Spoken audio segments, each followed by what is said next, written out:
At my sister's birthday party, my father grabbed a microphone and made an announcement that froze every smile in the room. Tonight, he said, our successful daughter, Venus, is giving her penthouse to her sister Tara. 30 guests clapped like it was generosity, not humiliation. I stood there, heart hammering the keys still cold in my hand. My mother's eyes dared me to obey. My father's grin told me I had no choice. And when I said no, the sound of his hand cracked through the music.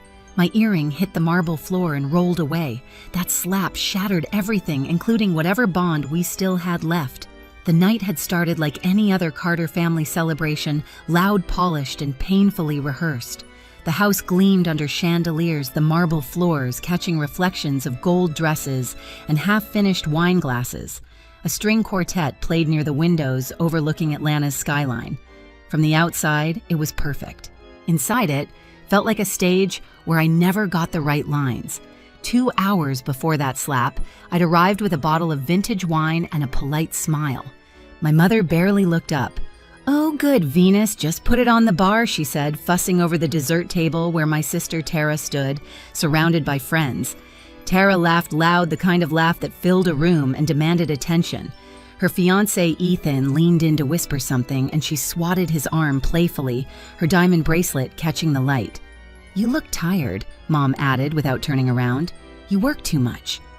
"I lead a company," Mom, I replied softly. "It's supposed to be work." She hummed, distracted. "You should think about balance. Maybe help your sister get back on her feet. She's been struggling." That word struggling had become the family's excuse for everything Tara did. For years, she'd floated from one failed project to another, cushioned by my parents' endless support. Meanwhile, every time I achieved something, the applause was muted, followed by reminders to stay humble. I greeted relatives and family friends, the usual crowd who thought they knew us. Aunt Nancy pinched my cheek, still treating me like I was 12. "Still single?" she asked with a smirk. "All those degrees, all that success. But no man yet," I smiled thinly. "No, Aunt Nancy. No man yet." Her husband, Uncle George, raised his glass. "Maybe if you stopped being so intimidating, sweetheart. Men don't like that." Their laughter scraped my nerves. I found a quiet corner near the bar, pretending to check emails. Across the room, Tara basked in compliments. "She's such a free spirit," someone said, "not tied down like Venus." "Yeah, another added money isn't everything." I sipped my wine and swallowed the bitterness burning up my throat. Dad moved through the room like a politician, shaking hands, grinning wide. He'd built his success on charm and control. When he finally reached me, his hand landed heavy on my shoulder. "You proud of your sister tonight?" he asked. I forced a smile. "Of course." He leaned closer. "You've done well for yourself. Maybe it's time you shared that good fortune. Family takes care of family." His tone wasn't a suggestion. It was a command wrapped in affection.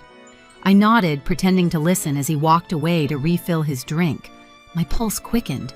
There was something in his voice, final rehearse dangerous. The music swelled. People gathered for a toast, and I caught Tara's eyes. She looked almost nervous, almost guilty. Then Dad raised the microphone, and I knew. The night was about to turn into something none of us would forget. The sound of the microphone feedback cut through the laughter like a knife. Conversations stopped, glasses lowered. My father stood in the center of the room, his posture proud, his voice dripping with performance. "Tonight," he began, "we celebrate family generosity and the bond that keeps us strong." I already hated where it was going. I'd seen that gleam in his eyes before, right before he announced something that benefited everyone but me. He turned toward me with a smile that didn't reach his eyes. And what better way to show that bond than a gift from one sister to another? Our hardworking Venus has decided to give her penthouse to her sister Tara. The room erupted in applause and gasps. Some clapped out of shock, others because that's what you did when the patriarch told you to. Cameras flashed. Someone shouted, "That's incredible!" I froze, glass still in my hand, my smile stiff. For a second, I thought I'd misheard, but then Tara covered her mouth in mock surprise. "Dad really," she said, voice trembling just enough to sound sincere. My mother dabbed at the corner of her eye, whispering, "This is so beautiful." My stomach twisted. I could feel 30 pairs of eyes turn toward me, waiting for me to nod and play along. My father extended his hand expectantly, his palm open like a demand. "Come on, sweetheart." he said into the mic. "It's only fair. Your sister's been struggling. You can always buy another one." Something in me snapped. The years of silence of smiling through their favoritism of writing checks and never being thanked, they all collided in that moment. I set my wine glass down the stem, trembling slightly in my fingers. "No," I said. My voice wasn't loud, but it was clear. The sound sliced through the applause like glass shattering. My father blinked confused at first, as if the word didn't register. "What did you say?" I straightened my back, the weight lifting off my shoulders with every syllable. I said, "No, I'm not giving away my home." A ripple of whispers spread through the crowd. Aunt Nancy's mouth dropped open. Uncle George muttered, "Ungrateful." My mother's voice cut through them. "Venus, don't do this. You're embarrassing us." I turned to her. "I've supported this family for years. I paid for half of this party, the wine, the chef, everything. But this is mine." Tara's eyes glistened fake tears. "Venus, please, it's not like that." But it was exactly like that. My father's smile vanished. His jaw locked tight, microphone still in hand. "You're defying me," he said. Stepping closer, his voice dropped low, but the room was so quiet everyone heard it. Before I could move, his hand came fast and hard. The sound echoed. My head snapped to the side, my skin burning. My earring flew off, rolling across the marble floor until it hit the leg of a chair. The room gasped in unison. No one moved. Not a single person stepped in. I straightened slowly, touched my cheek, and looked at him. He waited for me to crumble to cry to apologize. Instead, I picked up my earring and whispered, "Happy birthday, Tara." Then I walked away. The hallway outside the banquet room was colder, quieter, like the air itself refused to carry the noise from inside. My cheeks still burned my skin hot against the chill marble. I pressed my hand to it, half expecting to see his fingerprints branded there. Behind the closed doors, the music had started again, a desperate attempt to pretend nothing happened. That was my family turning shame into background noise. I walked faster, heels striking the floor in steady rhythm. I wasn't running. I was done running. In the reflection of a glass console, I caught my face. Calm, detached eyes hard. That calm scared me more than the slap, because it meant something inside me had gone still, like a lake right before a storm. I reached into my clutch and took out my phone. One tap. That's all it took. A single button glowing blue. I stared at the screen for a second, then locked it. No one inside knew what that button meant, but I did. It wasn't rage driving me. It was precision. Months ago, my best friend Kayla had warned me, if they cross that line again, don't argue. Just call her. Grandma's the only one they fear. At the time, I'd laughed. I can handle them. Kayla had just looked at me and said quietly, "Handling isn't the same as being free." Now her words echoed as I walked down the hallway. The string quartet's song faded, replaced by muffled voices. My heels clicked like a countdown. I stopped by a floor-to-ceiling window. Atlanta's skyline shimmered beyond the glass, all those towers glowing indifferent. Somewhere out there was my penthouse, the one they tried to strip from me with applause. My reflection stared back, half in light, half in shadow. The elevator chimed. I stepped inside, pressed the lobby button, and watched the doors close. My pulse slowed. Every floor that passed was another layer of control sliding back into place. In the lobby, the air smelled like white lilies and expensive perfume.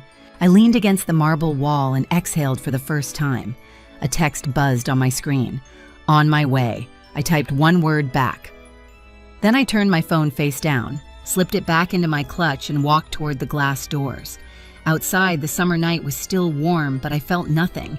As I crossed the driveway, headlights swept over the entrance. A black sedan pulled up and a woman stepped out. Tall, composed hair, silver under the lights. She didn't look at me. She didn't have to. I nodded once. She nodded back. Inside, laughter still spilled faintly from the windows. In 30 minutes, that laughter would stop.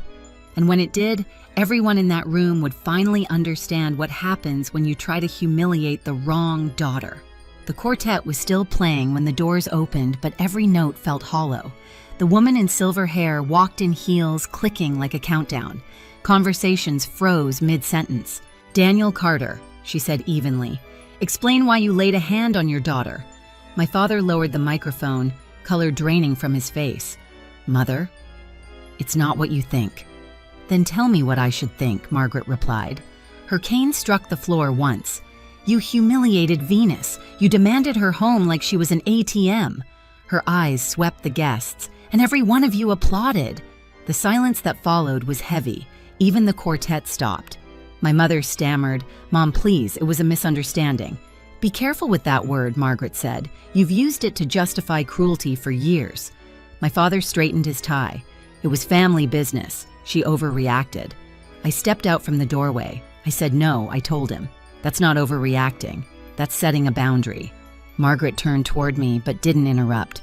She just raised her chin and declared, "You have 5 minutes to find her earring." A gasp rippled through the room. Tara dropped to her knees instantly, her gown dragging across the marble. Guests shifted, unsure whether to help or hide. My father's jaw twitched, eyes darting between his mother and the crowd filming him. "Mother, this isn't necessary," he said, voice rising. "It's absolutely necessary," she replied. "When a man strikes a woman, he kneels to pick up what he knocked down." No one moved. Even the air seemed to wait. Tara crawled a few steps, searching beneath tables. Her mascara streaked down her face. My mother whispered her name, but didn't dare move closer. Phones were up now, every angle, every second streaming online. "Enough," Margaret said. "Stand up, all of you. This family has mistaken obedience for respect long enough." She faced my father directly. "You run a company, Daniel, not a kingdom. And as of this moment, you run neither." He blinked. "What are you saying? I'm rewriting my will tonight. My estate, my accounts, everything goes to Venus." Shock rippled like wind through glass. My mother gasped. Tara froze. "That's insane," my father barked. "You can't. I can and I will." Her voice didn't rise. It only sharpened. "You embarrassed me. You broke your daughter's dignity in public. You will live with that mirror." He tried to laugh, but it cracked in his throat. "You'll regret this." Margaret turned to the crowd. "You've all seen enough. Remember what you witnessed." Then she looked at me. "Do you have the earring?" I nodded and opened my clutch. The pearl rested in my palm, small but radiant under the chandelier. I walked to the center of the room and set it on the table. "There it is," I said quietly. No one spoke. My father looked at it like a bomb. My mother's hands trembled over her chest. Tara stared, eyes glassy. Margaret's gaze softened just slightly. "Venus, she said you owe them nothing. Take your things and go." I exhaled slowly, like releasing years of air I'd been holding. "Thank you." I turned to my father. "You wanted obedience. You got silence instead. I hope it echoes." He took a step forward, desperate. "We can fix this," he said. "You're still my daughter." I met his eyes. "Not tonight." Then I looked at Tara. "You could have told him no. You always could have." She swallowed, speechless. Margaret tapped her cane once more. "The party is over." Guests began to scatter, murmuring apologies and excuses. The quartet packed their instruments quickly. Even the air conditioning sounded like it wanted out. I met Margaret by the door. Up close, her expression was fierce but proud. "You've done well," she whispered. "They finally saw who you are." "And who they are," I answered. She nodded. "Tomorrow, we'll sign the paperwork." I gave her a faint smile. "Make sure you rest tonight." She squeezed my arm lightly. "You too, child." As I walked out, the sound of heels and whispers trailed behind me. The night air hit my skin, warm, sharp, with the scent of cut grass and car exhaust. I looked back once through the glass wall, my parents frozen in the aftermath, Tara still kneeling, the pearl glinting under the chandelier. It didn't look like victory. It looked like release. A black sedan waited outside. Kayla leaned against it, arms crossed. So she asked. "It's over," I said. She opened the door. "Let's go home." As we drove off, the house shrank in the rearview mirror, its windows glowing like fading embers. My reflection overlapped with the skyline ahead, calm, steady, untouchable. I didn't smile. I didn't cry. I just let the silence fill the space where their voices used to live. By morning, the video had gone viral. Someone had streamed the entire scene, the announcement, the refusal, the slap, and the moment my grandmother walked in. It spread across every platform with captions like, "Father slaps daughter over penthouse gift," and "Family party turns into public meltdown." Reporters camped outside my parents' house by noon. Dad's business partners withdrew from pending deals. Mom's charity board quietly asked her to step down. Tara's engagement evaporated overnight. Ethan's family released a statement about values and stability. I didn't comment. I didn't need to. The world was saying everything for me. In my penthouse, morning light stretched across the floor to ceiling windows. Kayla scrolled through her phone, shaking her head. They're trending, and not in a good way. I poured coffee, the smell filling the quiet. They wanted attention, I said. Now they have it. She looked up at me, cautious. Do you feel better? I thought about it. The ache on my cheek had faded into a ghost of heat. No, I said. Not better. Just done. A new email blinked on my screen from Grandma Margaret. Subject finalized. Body, the paperwork is complete. Everything is under your name now. Rest. I closed the laptop, leaned back, and let the stillness settle. For the first time in years, silence didn't feel like punishment. It felt like peace. That evening, the city glowed beneath my windows like a map of everything I'd survived. I stood there holding the pearl earring between my fingers, its smooth surface cool against my skin. Then I fastened it back into place. The reflection in the glass looked like someone I finally recognized. People think revenge is loud, that it burns and destroys. They're wrong. Real revenge is quiet. It's choosing yourself and never looking back. I picked up my phone, typed a message to Kayla, dinner tomorrow. She replied with a heart. I smiled. If you've ever had to walk away from people who were supposed to love you, I whispered, you're not alone.